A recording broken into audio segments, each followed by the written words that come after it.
Welcome to the Startup Grind.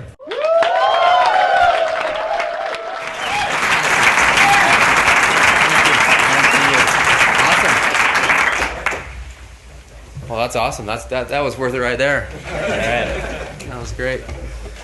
Well, thanks for coming, Gavin. Is your microphone on? Yeah, it's working. All right, cool.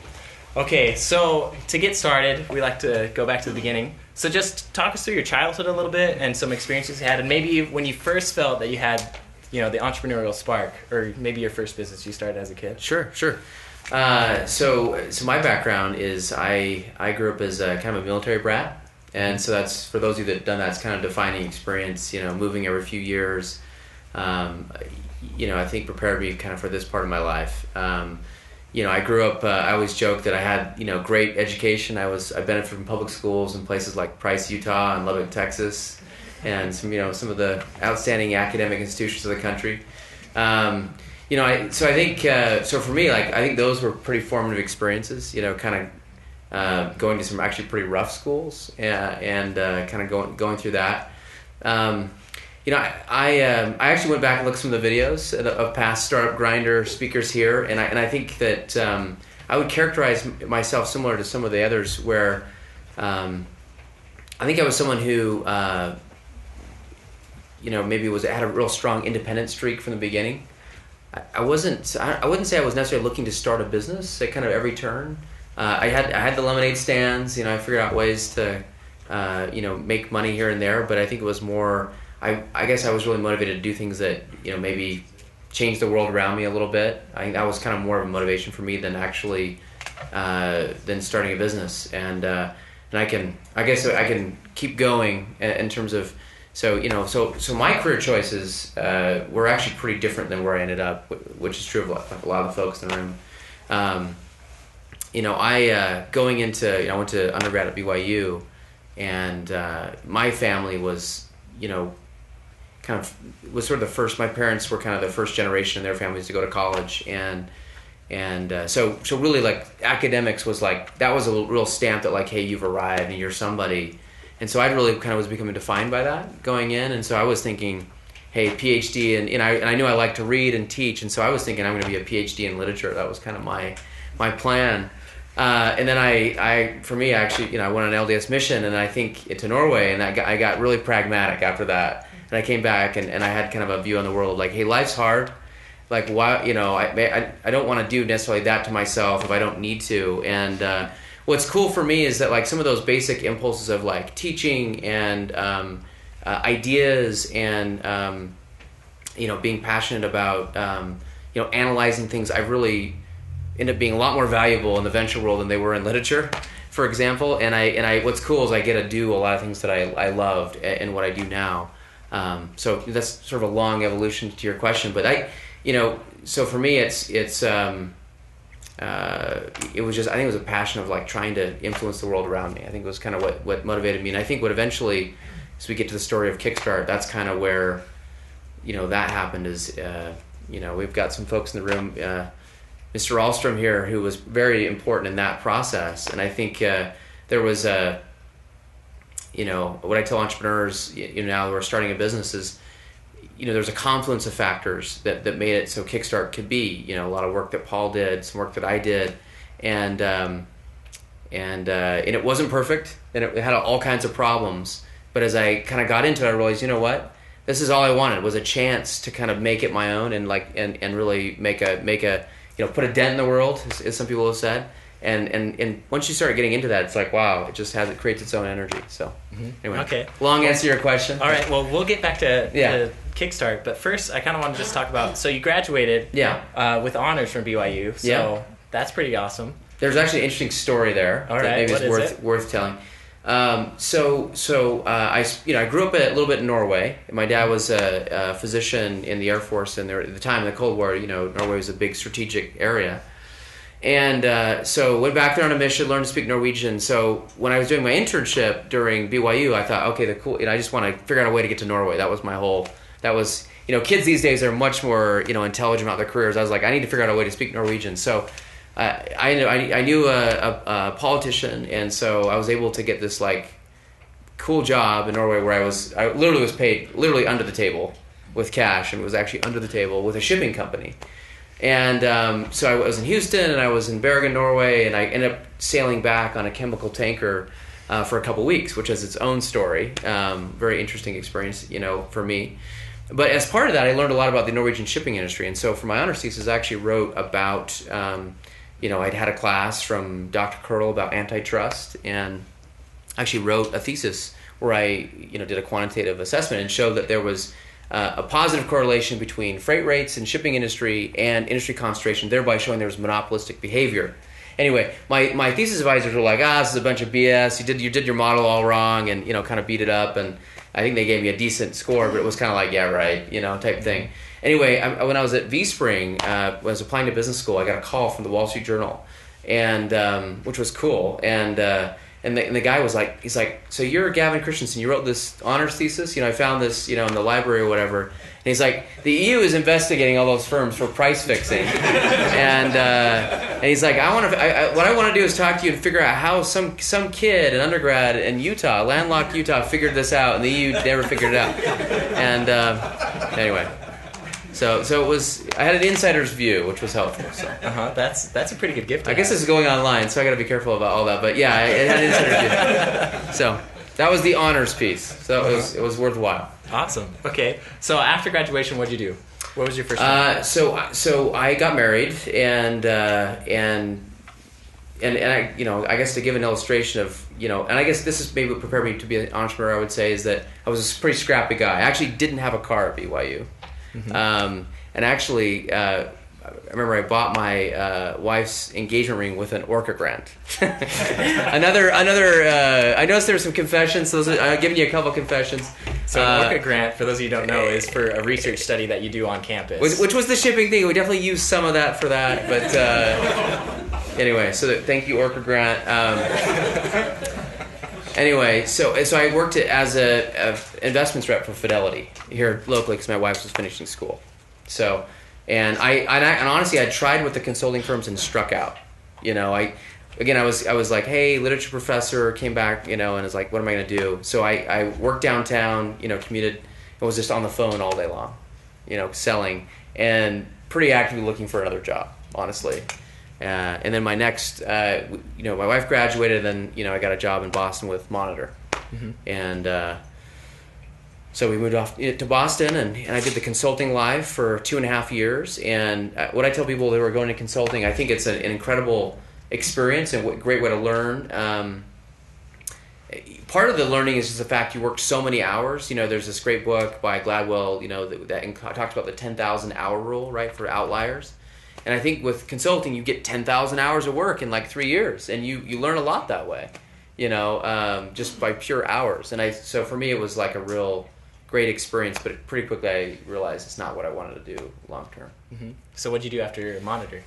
So then, let's see. I was not looking for a job, but I definitely was open-minded, and that's when V-Spring came calling. There was like a process there, and V-Spring was a startup at the time in Utah, really the first fund to really focus on Utah as an investment region. At the time, I didn't know much about venture capital, but decided to kind of take a flyer. We always had a passion for Utah. My wife is from here, and I pretty much am. I have tons of family here now, and decided to head back. Okay.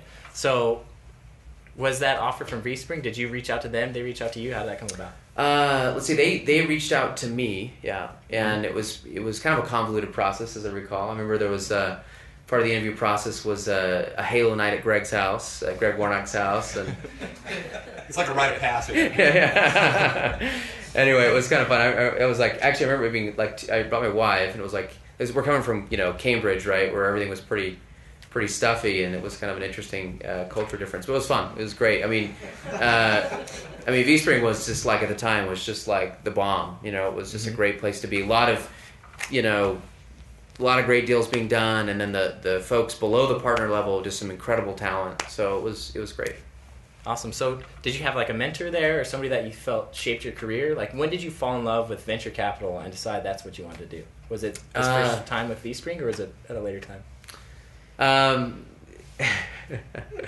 So I will say, I mean, and this is I know part of this process is maybe like giving you kind of the disclosure. So for me, I feel like when I talk to students and stuff, I say I'm one of these guys that like I take a while to get good at stuff, but I just kind of make up for it with hard work. And I think venture capital is the same thing for me. It was kind of maybe a rough first year, but then I kind of figured out, hey, I'm actually pretty good at this, and it was working. I think there were certain partners that took I think it was about a year and a half to learn my name actually at VSpring. So it took a while to get traction, but eventually I did, and I realized, wow, versus consulting and other things I tried, this is something I had some natural ability at, and it was just a lot more fun. So and then for me the next step was, do I stay at VSpring, where things felt like they're really going well? Do I go away to business school and kind of and I eventually decided to go to business school. So and so you went and did your MBA at Kellogg. Yep. Okay. Yep. And then did you want to come back to VSpring, or is that just happened? I think I did. I think I went in with that in mind, just because I felt like, I think with VSpring, I think everybody that was at VSpring during this period probably felt the same, which is that it just was it was like this amazing consuming thing. It was like a cause, right? It wasn't just a job. It was we were building something really special, and we were kind of helping Utah as we went. So it was just like this intoxicating thing that I couldn't let go of. And I think I was very very loyal to the group for a long time, right? Because of that. And so I think I went to Kellogg thinking, I went there because of the reputation for marketing and feeling like, hey, that's what startups really need help with. And but I always had a mind of coming back. Mm-hmm. Okay.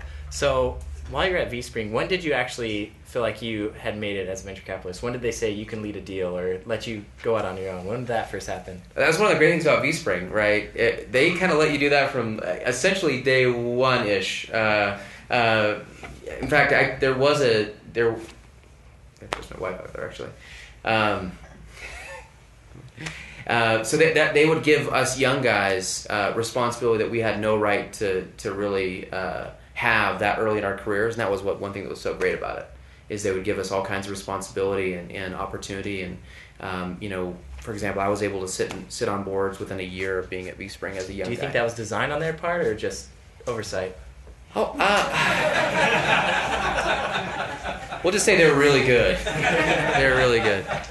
They're really good. I mean, it was great in terms of, for our experience, it was throw us to the wolves, and one partner I worked really closely with Ed Ekstrom, and I remember like within a few weeks he's like, Gavin, let's just get this deal done, let's just make it happen. At the time I was like, get it done, all right, so what does that even mean? But so I just figured out how to go get it done until Ed, that deal's done, we got it done. So it was that kind of experience, and it was a lot of fun. So Okay, awesome. So let's talk about, so you're with VSpring.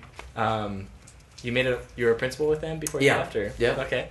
And then when did Kickstart actually happen? What was the thinking behind that? Yeah, the initial beginnings, the genesis. Yeah, so the genesis with Kickstart is pretty it's sort of like this 4 or 5 year journey, I would say, to actually get to, I think there was a lot of, Paul, who's in the room here, was doing a lot of work with seed funds in the state trying to make something happen for a long time. Really even since the beginning of VSpring, trying to have something like that fill the gap. Because I think anyone who's been in the institutional venture business here locally knows there's a huge gap at that early stage. Angels were kind of filling it, but it was pretty ad hoc about what deals got done, what didn't. And so there's just such need that I think everybody's been thinking in their back mind, something like this needs to happen. And so Paul had been working some stuff, the University of Utah had been thinking about some stuff. I went to business school. At business school, we pretty much the only thing I did other than coursework is work on something called the Kellogg Venture Fund Project, which was really various strategies and benchmarking of other models nationally of ways to put the university at the center of a arm's length, for-profit sort of ecosystem building venture fund. And that was really intellectually for me, that was kind of where I first started thinking, wow, this would be really cool. In fact, the Kellogg Venture Fund Project got to a point in Chicago where the president of the university had a decision. The dean of Kellogg had a decision. Do you want a venture fund, which we'd gotten all the way there, we gotten all the approvals. Do you want a venture fund, or do you want a building? And we actually lost to the building. And in the time, I actually wasn't even really thinking about running that at the time, but possibly would have. But I remember Paul and I had a conversation, and he was kind of, hey, you want to come back and join VSpring? And I'm like, that's interesting. And I had spent the summer I spent a lot of time getting a job with Google, et cetera. And I remember the term I use, I'm willing to come back if I'm a free agent, And so what I was thinking is, hey, VSpring is this great vehicle where they let us do all this crazy stuff as junior guys, and where I can kind of maybe pursue my own thing. And I would say within about 6 months after rejoining, kind of what I'd done at Kellogg Venture Fund and what Paul had been working with University of Utah and other folks kind of came together. It's a lot longer story than that, and we started launching Kickstart. And there was a lot of choices along the way, and I think what allowed Kickstart to really get momentum was the fact that I was being backed up by the VSpring partners who did all kinds of things to ensure that the fund that was created was best for the community. And I think we made lots of long structural decisions for the fund that were good for the long term, in terms of how we treated entrepreneurs and things like that. That I think those were some of the key decisions we made early on. Not to say we didn't make lots of mistakes. Mark Newman likes to remind me of some of the mistakes I made. For example, HireVue, we should have done that deal, et cetera. But I think we had some good partnerships, and I think we were all about building the ecosystem as we went. And I think that's what gave us the momentum we had. So. Okay, so was Kickstart, was that your idea, or was that somebody else's? Was it a thought that several of you had? I would say it was a village to get Kickstart started. A village to raise a child, village to get a venture fund going. I think that there was a lot of ideas around the table about what it should be, and I think I came in as the guy that was, I think, organizing the factors. I think University of Utah put up money, VSpring put up money, other folks put up money. Paul was instrumental in that process of doing the fundraising, getting it together. Like I say, I think it started in a form that I think for me was kind of like, oh man, this is not perfect. This has got all kinds of compromises. But I think within the first kind of year or so, I mean, you guys remember the time frame. Kickstart was raised in 2008, and so we probably had a $10+ million fund all lined up to rock, and then Lehman failed. And this was the summer of 2008. We had our first close in April 2008. Right, we're rocking and rolling, and just the entire fundraising pipeline just disappeared. And we kind of went back a little bit to square one of, okay, what form is this going to take? And but we got it done in a very tough environment, and we got some great early partners that helped us find success. Some of the compromises were like, $8 million seed fund doesn't have management fees to pay for any staff. Maybe half of me essentially. And so I lived in New Mexico. The fund was based in Utah, so I kind of lived on the road, and we had 18 investments, right? And so I was on the board of on paper, I was on the board of 12 companies, but really it was a lot more than that. I still was working for VSpring, and my wife is here, and she understands the sacrifices that were made during that period to make it work. But it's just the entrepreneurial journey, And the funny thing is, when I was in consulting, I worked a lot of hours, and I kind of chafed a bit under those. I found it's funny when I was, doing Kickstart, it was just a totally different perspective for me. It was like, you didn't feel the hours the same way because it was just so fun and it was so enjoyable. But you had to what I say is I also kind of took my family right to the brink. So we raised our second fund just in time, and kind of did the spin out from VSpring about a year ago, to kind of keep the family, step back from the edge, and really excited to now have a partner and a CFO and an analyst, and just life's a lot better now. So. Okay, so let's talk about you personally as a VC. Yeah. So I feel like right now, venture capitalism as an industry, a lot of the bigger names have been people who have made it successfully as an entrepreneur themselves. Yeah. So you haven't started your own company. So have you felt that it's been difficult for you to kind of, have the kind of reputation you want, or have you felt accepted by your peers? So it's interesting. If you look at the data, right? So I have some good friends who are in the LP business, and who look at the data on who's a good venture capitalist, who's not. There's actually not a positive correlation with being a successful entrepreneur and being a great VC, interestingly enough. certainly there are examples of that out there. So what I say is that, you know, I'm an entrepreneur. I just happen to have started a venture fund instead of a software company, right? And so I know very well all the challenges that entrepreneurs face, right? Raising money. In fact, venture fund's about the hardest kind of business you could think of starting because of the barriers to entry, because of the nature of raising money from institutional LPs. I mean, you think that the bar is high, right, when you have a software company in terms of traction, but, you know, you try raising a VC fund. So we can, you know, I in some ways take exception with that, right? It's like, hey, I'm an entrepreneur. I've gone through everything that the guys that I fund have gone through. Mm-hmm. You know, the personal pain, the fundraising pain, the recruiting pain, the scaling pain, you know, all those things. And we've walked that. You know, I've even spun it out of a larger company and done the brain damage of like a spin out. So we get that, you know. And the guy I brought on board as a partner, Clark, has both the VC experience prior, where we worked together at VSpring, and the entrepreneurial experience, with LogoWorks and Skullcandy. So we feel like the culture we've been able to create is this cool kind of, you know, we get the fund management side, but I think we really can relate to entrepreneurs in terms of what we've done and then how we operate. Mm-hmm. So. Awesome. So I guess to answer your question, yeah, I don't feel like it's a problem. I feel like once we spend time with entrepreneurs, they see that, hey, these guys get us like few VCs do. Mm-hmm. So. Okay, so earlier you talked about how your approach to life has been you want to make your mark on the world, kind of change the world. Mm-hmm. So is that philosophy, is that part of Kickstart, and how does it manifest itself in your guys' strategy? Yeah, I think it has been a guiding principle for Kickstart from the beginning. I think, you know, when I was in New Mexico for 5 years doing Kickstart, but also trying to do something like Kickstart in New Mexico, I think it was hard because I didn't have the same passion for building New Mexico the way I do Utah. I think I just care about this place, its culture, the people. And so I feel like the great thing about a fund is that it is a kind of a leveraged platform where you can, you know, positively or negatively, you know, like I watched some of the past, you know, videos of Startup Grind, like some really good entrepreneurs, some really great comments. As a VC, you have to be much more careful in what you say because a lot of folks, you know, you're on this sort of platform and folks are looking for you to say something arrogant or cocky and go like, yeah, I knew it, VCs, that's how they always are, you know. So anyway, so it's a platform where people listen to what you're saying because you're giving out money, but I think you can use that for good. You can use the powers for good, which is what we're trying to do in terms of education of entrepreneurs. I think one of the things that we've tried, you know, and there's probably people in this room that we've turned down. We're sorry, we can't do every deal. But we try, with every person we meet with, we try to do something positive for them in their business, give them good advice, make an introduction. Because, you know, we're really all about being a long-term player in Utah. I mean, I'm betting my career on Utah specifically.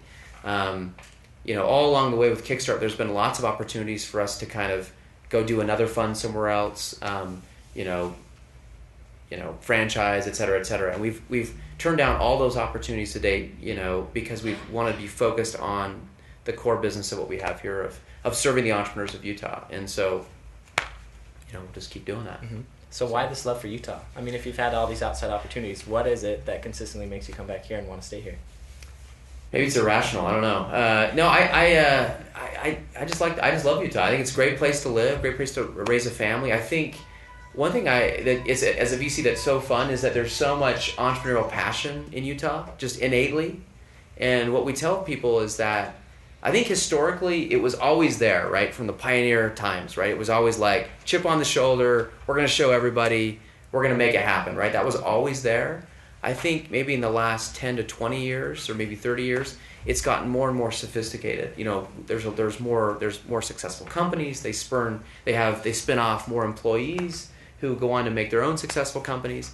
And so I think the sophistication level has risen up. So I feel like there's just this great rising tide and energy. Even from the early days of VSpring versus now, it's just so different. I mean, I would say for our second fund, every deal that we've done in our second fund is further along at the time of investment. You know, in some ways, you know, we did great deals in our first fund, but the deals we've done in our second fund are just, you know, further along, and, you know, kind of in terms of team, in terms of traction, et cetera. So just I feel like there's this kind of nice like wave behind us that we're able to be part of, and it's exciting. Okay. So hence the love. Mm-hmm. Well, that's a good hence thing. the love, and we just, you know, the people, right? Just kind of We feel like this is an investment that's going to matter in like 50 years. Mm-hmm. So, okay, so what's the deal flow like for Kickstart? it's good. Yeah, Yeah. It's really and how good. do you guys go about? Do people approach you? Do you go to them? I mean, it's typically it's a seed fund. So are most of your investments a lot smaller? Are they that early stage? Yeah. to be So, called seed, or are you yeah, larger good too? question. We have two basic strategies. Mhm. We have Kickstart Labs, and we have what we call our classic Kickstart deals. Okay, so Kickstart Labs is a university spin out. It's it's maybe a couple of undergrads, with a mobile app, where investments are like sub 200K, often less than 100K. Mhm. Low valuations, very minimal kind of legal hassle. We may sit on the board, we may not. A good example is like one of our companies, PowerPot, exciting company. That's Kickstart Labs. Yeah, they keep charging. Excellent, representing. And then there's Kickstart Classic, which is more, the round sizes will be more between, say low side 500, high side 3 million, which is kind of a seed round plus. Mm-hmm. And we'll often we'll take between say 500 and 750 of those rounds. And oftentimes we syndicate those with our own limited partners, our investors, who often invest alongside what we do. Or we bring in institutions out of state, in state. We love to invest with whoever. But so we have some flexibility to kind of get. Our goal is to get companies to a milestone that's a no-brainer for follow-on capital. Mm-hmm. Remember, I raised a fund in 2008, kind of in the heart of the financial crisis. I never take for granted the fact that you can raise $1 more, more money, and so I'd say we invest in companies differently than the Bay Area for sure. It's a different sport here than it is in the Bay Area in terms of venture capital. To be successful here as an entrepreneur, or as a venture person, I think you have to also be part entrepreneur. We do much more helping of companies, I think, than, we focus more on getting companies to cash flow positive as opposed to like really, pumping, we'll say marketing and PR / hype, right? We really focus on the substance of the business. I think that's just kind of our DNA, and we think that serves companies well. And I think that Utah entrepreneurs are getting validated for that strategy now, as you see some of these very high-profile companies here locally getting great rounds from outside the state. Okay. So what do you think sets apart Kickstart from other VC firms? Is there anything special that you guys do? Or? It's like, I guess I'm not that worried about that in terms of, because our strategy is primarily Utah. It's primarily seed stage. We have folks here locally we co-invest with, but people always ask, well, does this firm compete with you? Does this angel group compete with you? It's like, no, not really. We are really looking to invest with those folks. Many of those folks are limited partners in our fund. So I think what sets us apart is that we have a differentiated strategy. And I think you look around, I think our team is pretty different in terms of how we do things. And, I guess things I would say, like the way we do due diligence for early stage companies, I think is very different. And that's part of the reason we have so many folks that are willing to follow on our deals and invest behind us, is that we vet companies, I think, pretty well. But, I guess we're not that worried about competing with firms, because I feel like our strategy is very different. Mm-hmm. So from where you're sitting, is there something that's really hot that you wish you could find a startup in right now, that you wish somebody was, is there a problem you wish somebody was solving that you could invest in? We're not thematic investors. I will say, like, I feel like there's huge opportunities in education that we've been kind of flirting with various ways of attacking higher ed specifically for many years. But for us, we evaluate deals kind of on a deal-by-deal basis, and, it's much about the people as the opportunity. My favorite kind of deal, honestly, for Kickstart are industries that I consider kind of blue-collar or out-of-the-way industries, where you're doing a disruptive technology in an industry no one cares about, with high gross margins and great ability to access early customers, get to cash flow positive. So that's my kind of sweet deal, and with rapid growth. So Sounds like a sweet deal for anybody. Yeah. Honestly. I mean, it's a little bit different, right? Because we don't go seek out whatever like Kleiner or Sequoia is saying is the cool place to invest. We're not about Me Too investing. We're much more about, hey, let's build a great business. So Okay, awesome. So what has been like the biggest struggle in your career? Was there ever a moment where you just wanted to throw in the towel? I mean, what I tell people is that most most of the time, the things that I've done well, I've failed at least once or twice in the process, and so I could go back and tell you how I didn't really highlight how I failed each step of the way, but I think I've failed, pretty well at each step of the. But I think that's for me. It's been get up and keep trying. I think the biggest struggle that I have is Kickstart and what we're doing now is just imagine being in an industry, okay, where your key customer is really you in the room, entrepreneurs, and where you're essentially saying no to like 95% of your customer base, and yet trying to keep them happy customers, and bringing the next deal and the next deal. So I think that's a real challenge, is as a VC is keeping a good brand. I feel like Kickstart has a great brand right now that we are really proud of, and we think about every day, how do we not screw that up? That's something we think about all the time. So I think it's just treating people well. That's not a challenge for us, but it's like, given how many times we're saying no and making hard decisions in companies, it's a challenge, I think, to keep people happy. Okay, so we've talked a lot about just Utah kind of as this ecosystem of businesses. What do you think is going to help it keep growing? So we've seen a lot of growth recently. Do you think there's going to be a bubble that's going to burst, or do you think it's going to keep going up, or what do you think we can do to help? I think the fundamentals are great, right? I mean, look at the businesses that are being funded here. They're not based on hype. They're based on traction. Revenue traction. They're capital efficient. So I feel like we're hitting a new using technical analysis terms, we're hitting a new support level and a new baseline. When I was an undergrad at BYU, the cool thing to do was to do consulting. That's still the case for a lot of kids that are doing well in undergrad, but I think more and more young folks are saying, hey, I want to be an entrepreneur. This guy I know, from this context, he did it and he's not that smart, I can do it, that type of thing. And so I think a lot of you in the room are examples of that, where you're saying, I can do it. There's just a lot of data points to point to and say, that guy did it, he raised money, he got, he hired the team. It's just a lot of things that were issues for us 10 years ago, 20 years ago are just not issues anymore. We've got great universities. Utah's unique in that I think the pieces of the ecosystem that matter, the universities, the government, the large kind of platform companies like Adobe, are supportive and kind of pulling in the same direction. We could definitely use more capital, more capital at the seed stage, certainly more capital at the Series A stage. I think that's a real gap for us right now. I know some folks that are working on that.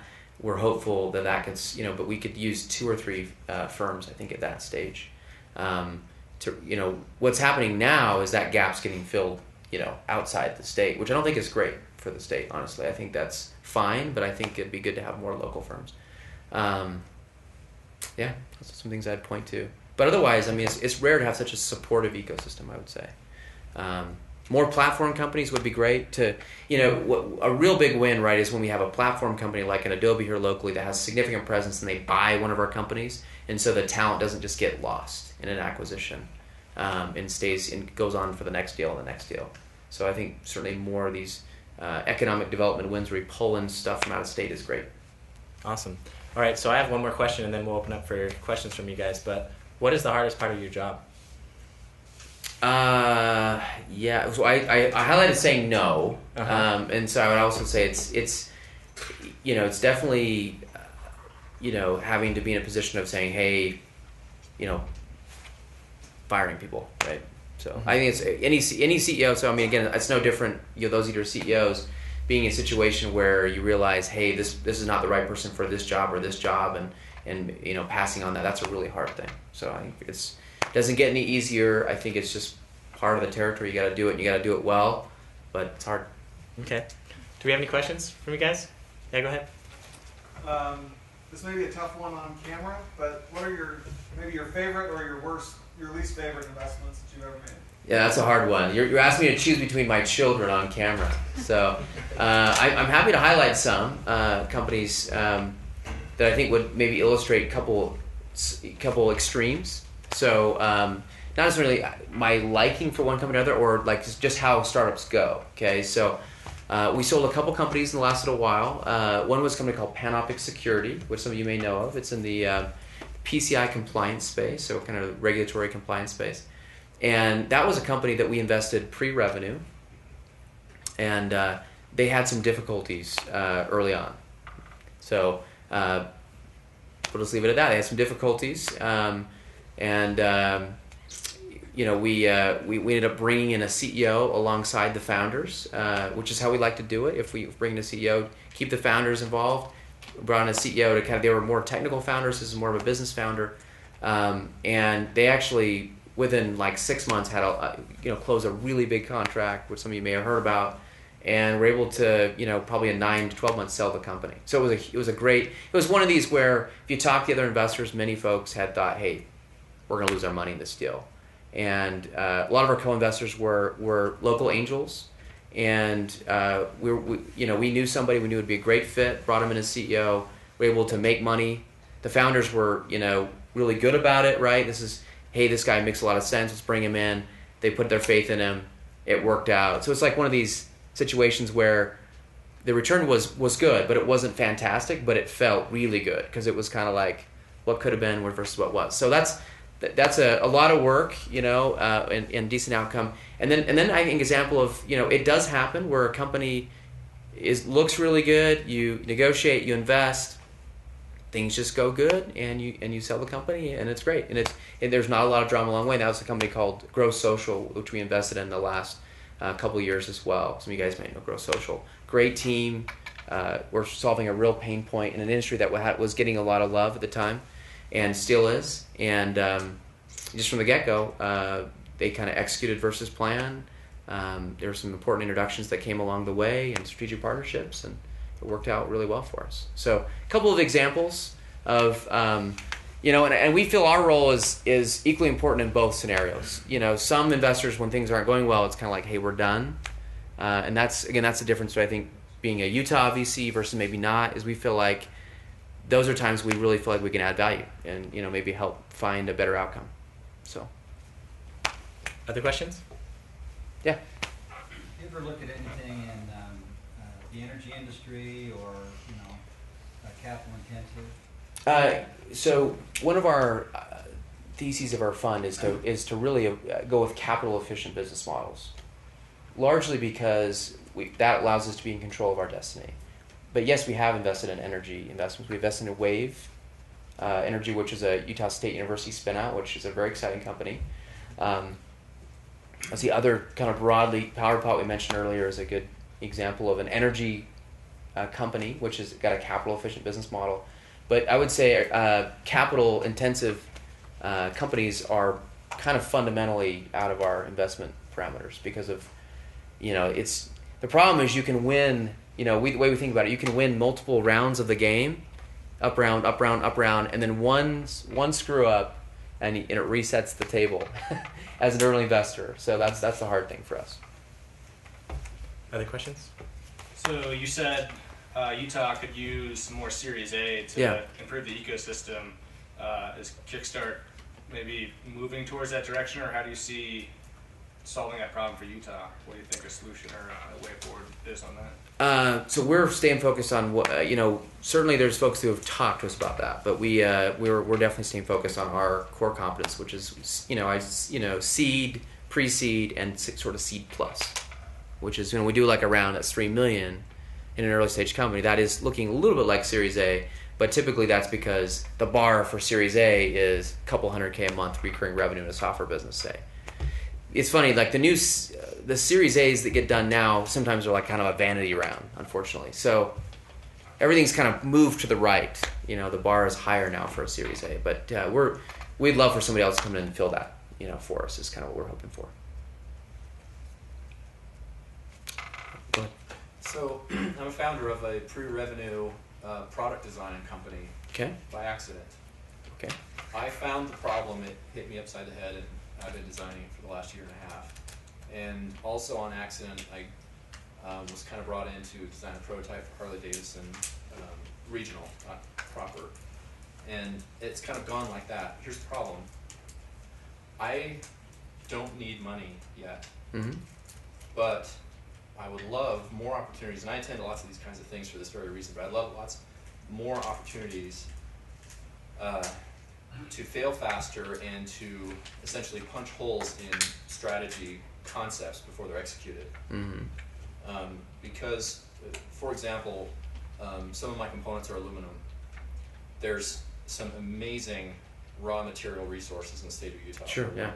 Mm-hmm. In terms of fabrication, manufacturing, no offense if someone's in that space here, but there's a lot of knuckleheads out there, and there's a lot of holes to be filled.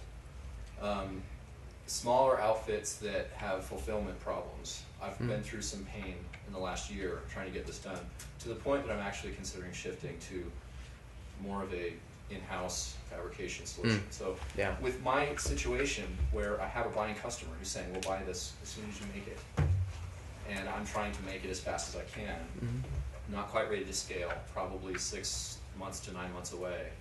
A forum where I can come in with tidbits of information and say, here's what I'm doing, here's what my problem is, here's what the solution I've come up with a larger group of entrepreneurial-minded folks in cohort with the money people. Yeah. How do we do that? Yeah. Quickly. No, it's good. I mean, so one thing we did with one of our LPs last week, actually, we had a CEO summit for the Kickstart CEOs and for the CEOs of one of our LPs and up in Deer Valley, and it was kind of a beta for us, kind of experiment. Hey, are they gonna think this is lame, kind of thing? And it was actually a big success, and I think that was exactly the pain that our CEOs were having. Is kind of like, I'd like to talk to someone other than Gavin about my, issues with sales or managing the board, or, I want to talk to other peers who are having similar challenges. And so we actually put them together to try to create a network between them. It was kind of our goal, and then bring in a few experts to speak about various topics: culture, boards, sales, hiring, etc. So I'd love to see more forums like that in the state. We may do more in that vein going forward. But I'm sure a lot of folks in the room. One of the things that I learned Kickstart was me in my home office, as my wife knows, in my home office in New Mexico, staring out the window with a whiteboard that said, "Hey, raise a fund." It's pretty lonely, right? Being an entrepreneur, and it's like every day you kind of go, "What did I do to raise a fund today?" And having folks that are on the journey, fellow travelers, can be really powerful, and I think we can do more to facilitate that. You said that as you're growing, you're finding that a lot of people are further along in that early stage, so accomplish more. Does that mean that you're moving more towards a place where you're not starting as soon in the cycle with some of these early companies? Yeah, I would say K2, our second fund, is investing in companies with more traction than the K1 companies had. And that's just a function of, and I think it's also true that Series A folks that come after us are investing in much more traction. Back in the early days of eSpring, like a Series A deal was, could be pre-revenue, and now it's like, it's 100K plus recurring revenue is the minimum to get that done. So everything's just moved to the right a little bit, I would say.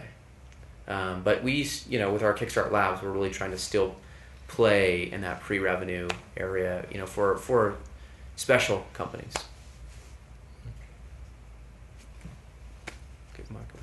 So you talked about how one of your differentiating factors is how you do due diligence, right? And you guys do it a little bit different. So talk to us about a few of, I guess, kind of your most important criteria when you're looking at a company. Is it the team they have on board? Is it just the product? Is there revenue potential? What are just a few of the key things you look for? It's a good question. It's something I ask myself like every new deal I'm doing, and I almost adjust them a bit from what I've learned. And so I think it's a whole long conversation. But around teams, for example, some of the things I've learned with I've been in this industry for I'm not an old guy, but I've been here for like a decade plus now. I think it's you want entrepreneurs that listen. I think you do need a visionary at the stage we come in. You need a visionary that folks can rally around, and we're really passionate about keeping founders in the business, because something dies in the businesses that we fund when the founder's not there. So you need that founder. You need a founder that, sort of paradoxically can be a visionary, but can also listen. That's hard to do.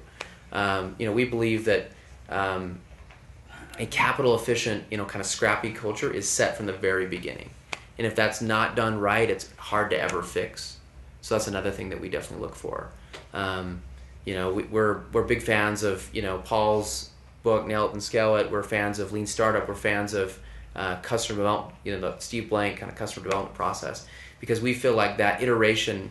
We love to actually hear more about the journey from entrepreneurs than as much as where they are, because that tells us much more.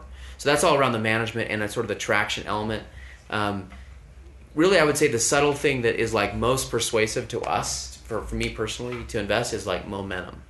And it's kind of the thesis I have is that if an entrepreneur is able to kind of put the factors of production together in a way that creates momentum with no money, they'll be able to do a lot with a little bit more money, right? And so that's really the test, I feel like, ultimately.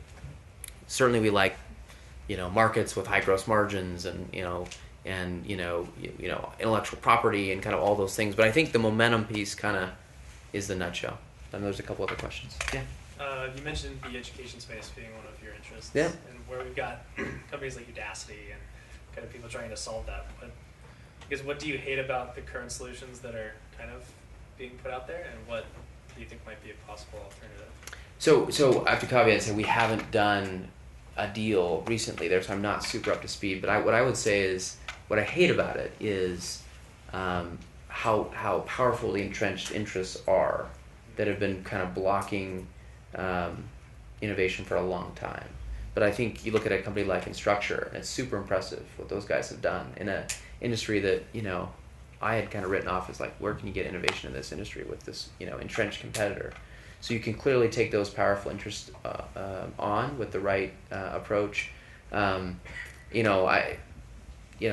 some basic math out there in terms of the number of people in the world and the number of people that have access to a U.S. style higher education experience, and it's just they're just beating down the doors trying to figure out a way to have access to the better things in life that come with higher ed. And so I guess my biggest frustration is just the fact that the door's been closed despite all the demand and the willingness to spend, like things that you see in other markets that get solved that haven't been solved. Healthcare obviously has some of the same issues, but I think higher ed is probably one of the most glaring problems in the world, in terms of clear pain, clear solutions, but nothing that's working right now. A lot of startups are on it right now, yeah. Versus 5 years ago when I first started worrying about this. But unfortunately, we haven't found someone to back to solve that. So. Yep. What would you say the most difficult pivot point in your entrepreneurial experience has been?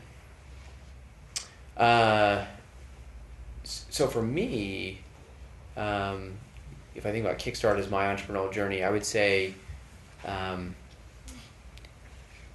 would say the transition of going from, a pretty substantial pivot, right, for Kickstart was going from, hey, Kickstart is, it's this collaboration. It's a for-profit fund, but it's a collaboration between the universities who are involved. V-Spring as kind of big brother, friendly big brother, but big brother, and Gavin trying to make it work. Right, to me, pivoting, or kind of putting the hammer down, saying, we're growing up. This is for real. We're not looking for a big brother anymore, and kind of making that all work while still staying close with all the folks that got us there. Right. This is one of the challenges as an entrepreneur, right? And this is why I say it takes a village for most entrepreneurs. There's a lot of people that help you along the way, and I think it's important to kind of, be like, hey, these people all helped, and it wouldn't be possible. That said, the entrepreneur puts the factors of production together, and it's not possible without the entrepreneur. And so I think Kickstarter is exactly that way. And I think we did a decent job of everybody who helped us in the early days, not forgetting them, but also saying, you know what, we're growing up, we're doing it this way, in a way that takes us to the next level. Sort of the scaling issue that a lot of folks have. Bringing the right team in, getting the right structure to get everybody aligned, bringing in a new set of LPs. So I think that was a tightrope walk for sure, but hopefully pulled off successfully. So I think we have time for one more question. I'd love to hear what you think about the whole the Summit group and what they're trying to do, and will that have any correlation with helping the rest of the ecosystem here in Utah? I don't know a lot, honestly. I have heard good things, and I think what they're doing, bringing world-class people, and I think it's only good. But I don't have a strong opinion. You gotta let somebody else ask them. So I got a question. All right. So my question's for Lindsay, actually. She's still in the back. So, are you hoping Soren grows up, your son, to be a venture capitalist, or are you hoping for something different, having been through the whole ride? I would love if he ran his own business, whether it's venture capital or something else. I think that'd be great. In fact, we were just talking a few weeks ago, or a few days ago, about a summer business, and he was pumped. He was like, I want to do this. Gavin was right on board, like, let's talk market research, you know. So that was really fun to see, and I think it's inspiring for us to see what Gavin's doing. That being said, as Gavin said, it took a toll, and I think anyone here who has a family knows that it takes a toll. But I think Gavin always made it a point that, you know, you guys are my priorities. We're going to do this, but I'm sacrificing here, but I'm not forgetting you guys. Yeah. You know, as far as time with us and things like that. Yeah, And I'll yeah, say this, go ahead. he's got to be a nice VC. He's got to be, and I hear Gavin say, I hate to say no, and that's because he's a good guy, and he hates to, but at the same time, that's what you got to do. So Thank you. I want, if Soren's a VC, he's got to have a heart. Thanks, Liz. You guys give it up for Gavin. Thank you.